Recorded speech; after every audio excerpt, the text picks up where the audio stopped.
bukan jurang, bukan harimau. Ini yang paling banyak membunuh pendaki.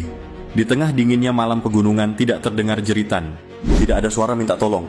Tidak ada tanda-tanda perlawanan. Hanya tubuh yang perlahan berhenti, bergerak, sunyi, beku, dan hilang. Setiap tahun, pendaki terus berdatangan ke gunung-gunung, mencari puncak, mencari jawaban, atau sekadar mengejar ketenangan. Tapi tidak semua kembali. Orang sering berpikir, kematian di gunung disebabkan oleh jurang yang curam, serangan binatang buas, atau bahkan makhluk tak kasat mata. Tapi faktanya, penyebab paling umum justru datang secara perlahan dan nyaris tak terasa. Namanya hipotermia. Fakta kematian mendaki. Badan Nasional Pencarian dan Pertolongan Basarnas mencatat bahwa lebih dari separuh kasus kematian pendaki gunung di Indonesia berkaitan dengan suhu ekstrim. Hipotermia menjadi penyebab dominan, namun justru paling banyak diremehkan. Di Gunung Gede, seorang mahasiswa ditemukan meninggal dalam posisi meringkuk. Di Gunung Lawu, seorang pendaki duduk bersandar pada batu, dia membeku dan tak pernah bangun lagi. Tidak ada luka, tidak ada benturan, tapi tubuh mereka sudah terlalu lama diselimuti dingin. Ini bukan satu atau dua kasus. Ini adalah pola. Dan pola ini selalu muncul ketika perlengkapan diabaikan, perencanaan buruk, dan ketahanan tubuh dipaksakan. Apa itu hipotermia? Hipotermia adalah kondisi medis berbahaya ketika suhu inti tubuh turun di bawah 35 derajat Celcius. Saat tubuh tak mampu lagi menghangatkan diri, fungsi organ mulai terganggu. Awalnya terasa seperti kedinginan biasa, tapi tubuh tidak hanya menggigil, ia mulai kehilangan kendali. Koordinasi tubuh terganggu, pikiran menjadi kabur. Lalu, seseorang bisa tersenyum dan merasa hangat. Padahal itu gejala akhir sebelum kehilangan kesadaran. Cerita nyata para korban. Tahun 2023, seorang pendaki pemula dari Jakarta melakukan pendakian ke Gunung Ciremai.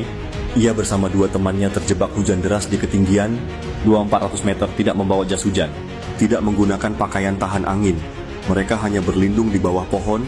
Ketika pagi datang, satu dari mereka sudah tidak bernyawa. Gunung Merbabu, tahun 2021. Seorang pendaki wanita terpisah dari rombongan setelah kelelahan dan memilih diam di jalur.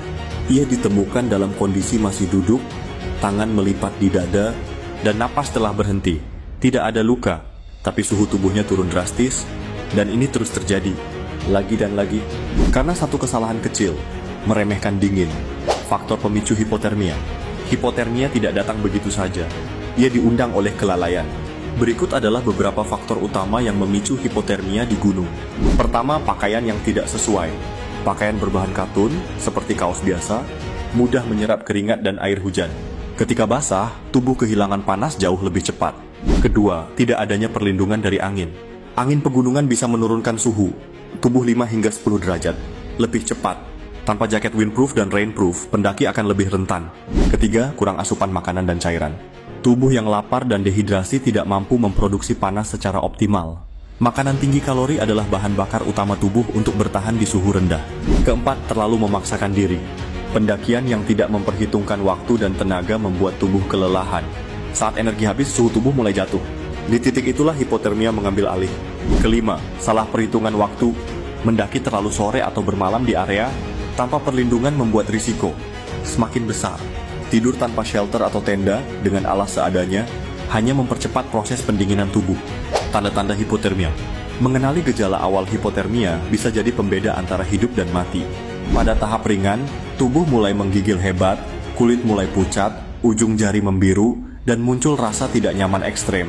Pada tahap sedang, penderita mulai berbicara tidak jelas, linglung, berjalan tidak seimbang, dan mengalami kehilangan koordinasi.